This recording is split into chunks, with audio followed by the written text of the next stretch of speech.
Okay, hi Marjorie, and thanks for joining me in my boardroom. Hi there, it's my pleasure. Excellent, and I'm so delighted to have you here.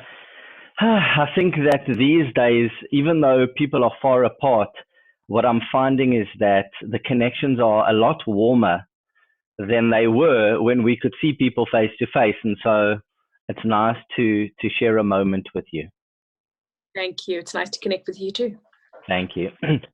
So I'll jump right in, and the topic for today is how to achieve your greatest potential.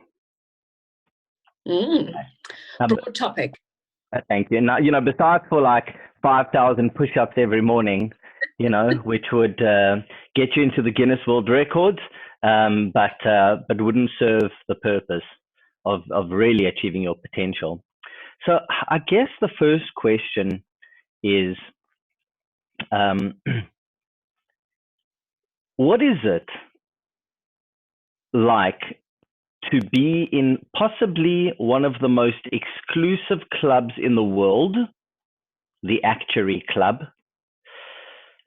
which some clubs you can buy your way into, or connections.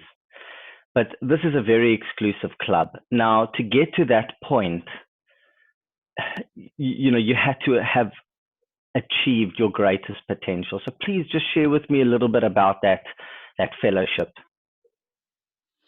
So I would say I had a very untraditional path to fellowship. I started at the London School of Economics for a BSc Actuarial Science, but 6 months into my studies, for various reasons, I had to step away from my university program, and I decided to work and joined Deloitte as a tax associate. And then a few months later, after I'd done some tax examinations, one of my managers asked me if I wanted to join the actuarial department because they were aware that I was interested in undertaking those studies. And so I started working in the actuarial department and taking exams on the side, as one does.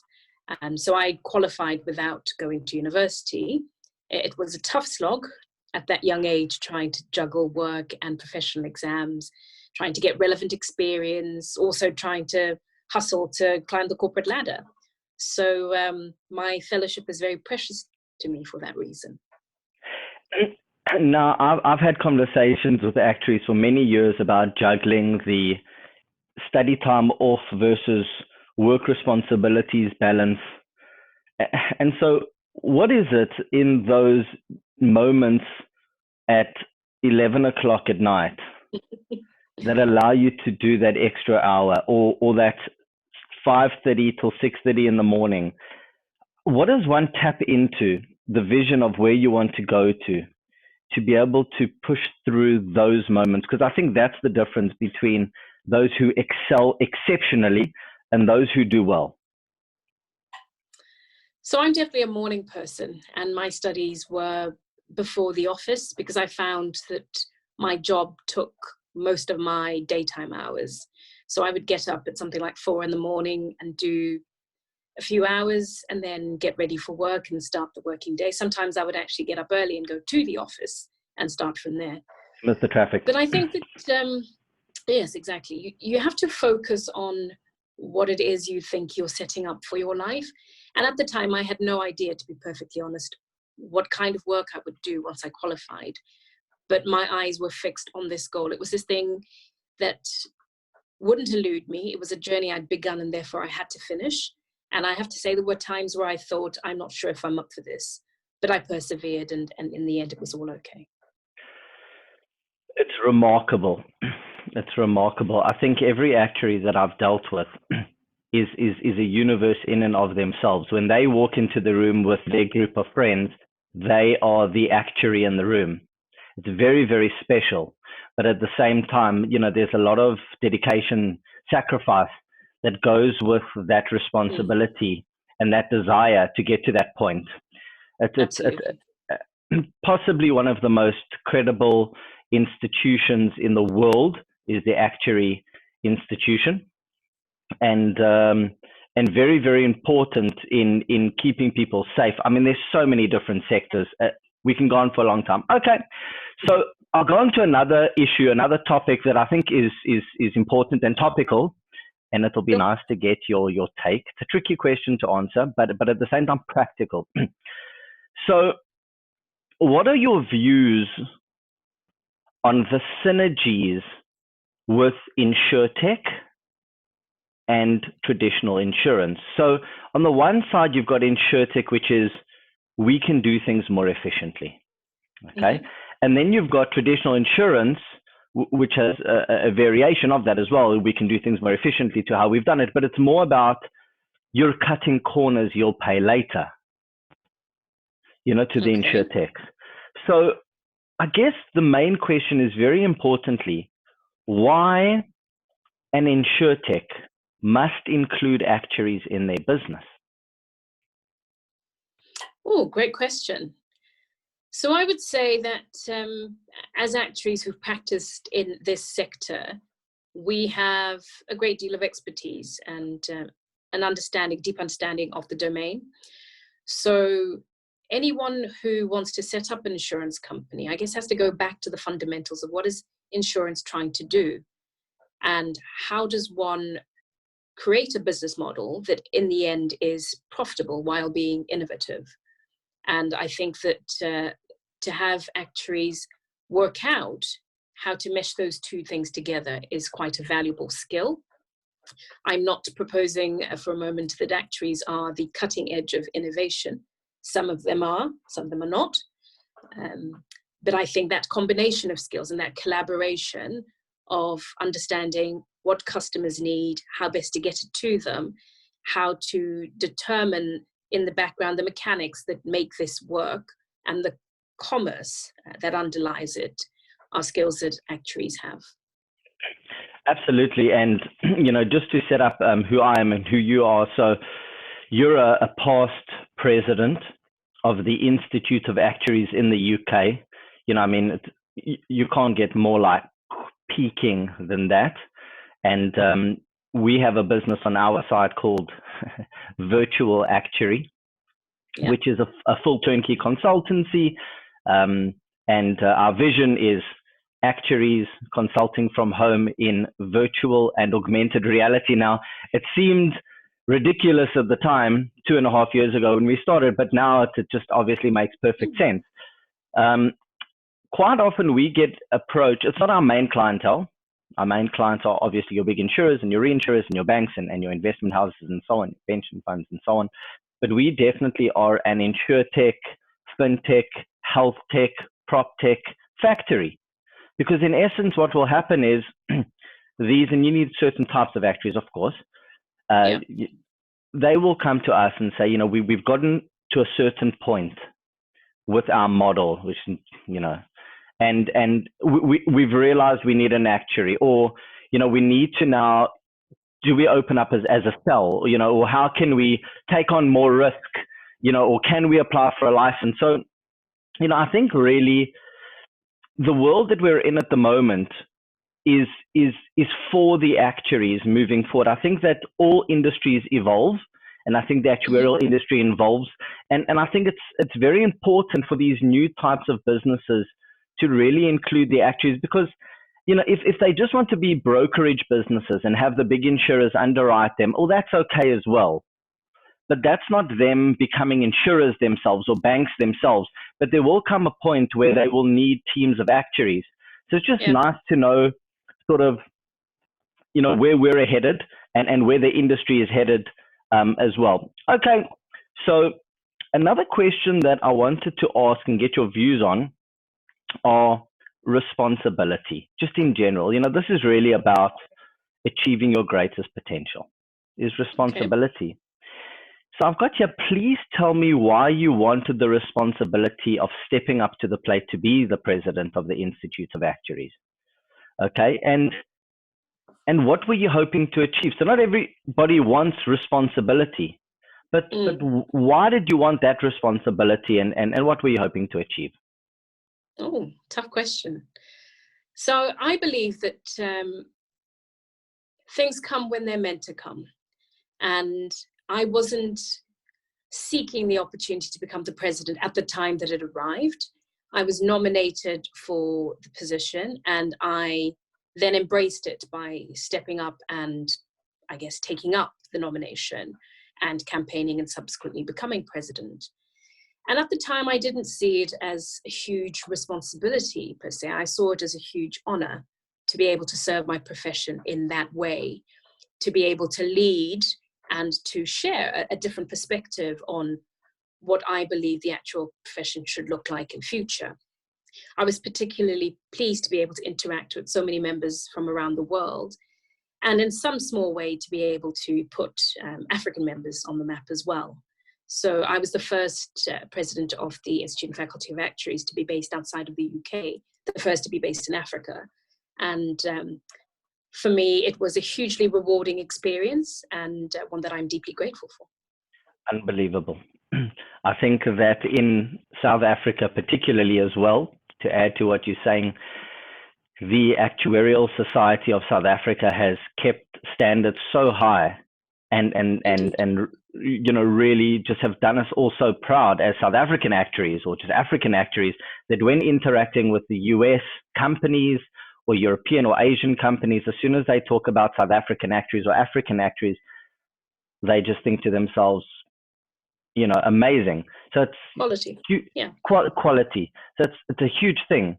You know, you don't want to take that for granted. That's 20 years of very high standards, if not longer. That's very important, in my opinion, and makes all of our jobs in interacting with the world much easier.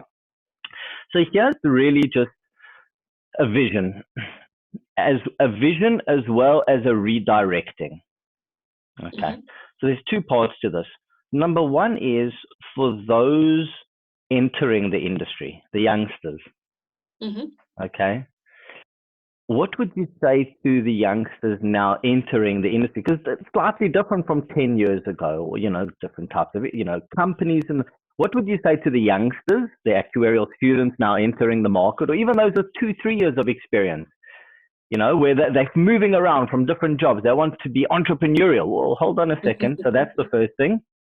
And then we'll finish off with, what would you say to the senior actuaries that are now directing these large ships in how to, it's a tricky one. I want to know what's happening in the boardroom at a very senior level, you know, in how to deal with this new world that we're dealing with. Because if they just leave things as is, you can get hit with a situation like we have at the moment where, you know, if you haven't digitized your interaction with your business, it's a big problem. Okay, so those are my questions. Okay. So to the young ones, I would say be curious and always be open to learning, embrace opportunities as they arise. Think broadly, because the profession as it was when I started is very different from how it is today. And learning purely actuarial techniques will not allow you to be a successful professional. Acquiring some more general skills, I guess we tend to call them soft skills, but they're not that soft. Ways to collaborate, communicate, and to show empathy are very valuable skills for the workplace. Valuable skills for becoming an entrepreneur as well, if that's what you prefer. For the older ones, I would say, and I'd probably classify myself as towards the older end of the spectrum, to keep being exposed to what's happening and developing in the industry. We have learned so many skills that continue to be relevant, but there are many more that we don't presently have. And I'm not proposing that all actuaries go back and retrain as data scientists, for example, but to have a level of awareness of what those new tools can do and how they keep companies competitive. And then I would also say that there are huge skills that come with experience, and being able to sift through all of that and impart these gems and pearls of wisdom to younger generations would be very valuable as well. Absolutely. And just amongst, I mean, it's good suggestions and good advice, obviously, your opinion. And how is it interacting with colleagues and friends in COVID-19 from your experience? My experience is relatively good. You know, we've set it up for a long time working from home. The actuaries work digitally. In most cases, yes, they were working inside the client's offices as well anyway. But our main base is that, you know, our business model is we're a lean business, so we didn't have the office space anyway. Yeah. You know, and so the actuaries either work from home or in the clients. And then the way ours is a new vision for working as we're a consortium of actuaries, an organized collaborative. So when the clients pay, you know, we work in teams, and when the clients pay, over 82 or 90% of the money goes to the actuaries. So, you know, we're a different type of business. And so for us, you know, COVID-19 is manageable, besides for some clients that are hesitant to start projects. That's the only real hiccup. Okay. And we are available to do work for them. And we've let them know that, obviously. And so I wanted to understand your experience now over the last month and a half in just this new world that we're in, and really just, I can't say put a positive spin, because there's a lot of people that unfortunately it's beyond tough. It has been very empathetic. Yeah. But how's your experience been, if you don't mind me asking? I don't mind at all. So my experience has been quite positive. And to your point, I'm one of the luckier ones in that I am able to keep myself isolated. I have everything I need, or can have access to everything that I need. The one thing that was quite a challenge was not being able to be outdoors, not being able to exercise in the fresh air. So I'm pleased that we're now in a level 4 lockdown and able to get out there.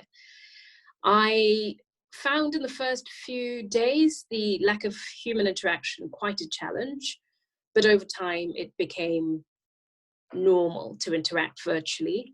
I have quite a lot of meetings almost every day on Zoom and other platforms, so I am getting those connections. I spend quite a lot of time talking to friends and family virtually as well, and people that I haven't connected with in a very long time. It's now quite normal to speak to on a video chat. So it's a very new world, and one I'm adjusting to. I would say it's been quite a positive experience from my perspective. I always thought that it was going to be traffic that was going to bring us to this point. You know, just too many people out and about, and just more efficiency. Obviously, things have curveballs, and this is a curveball. So yeah, you know, I think as we go into the week and as we go into the next couple of months, I would say just put your head down. The work needs to continue. You know, I mean, things don't just stop. You know, people rely on our clients' businesses. You know, we rely on our clients, and our clients rely on those that work in the businesses. It doesn't just stop. You know, one has to just deal with what you've got in front of you. So, you know, it's nice to interact with you. Yes, you too. Thank you. And get your views. I think we've covered some very useful topics here and some questions. And hopefully we can put on ice a lunch engagement and, you know, wait until the lockdown and get together. I'm inviting you to a cheese and wine. Fantastic. I look forward to it. Okay, good. Marjorie, I've enjoyed the time together. Thank you. Likewise. Take care. Cheerio. Bye. Yes. Bye.